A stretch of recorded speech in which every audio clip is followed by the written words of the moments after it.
ঘুম আসলো আর ঘুমাতে গেলেন, এটা আসলে ঘুমানোর কোনো নিয়ম না।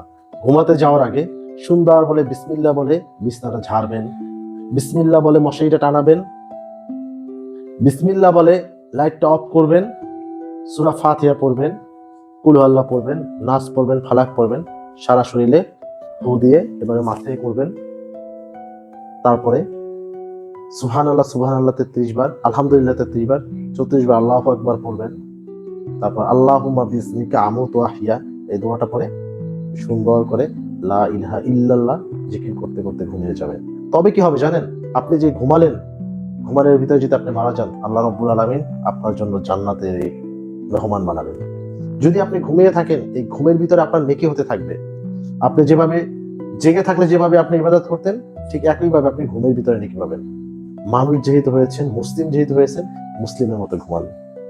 ঘুম আসলো আর ঘুমিয়ে পড়লেন, এটা ঠিক না। আল্লাহ হাফেজ।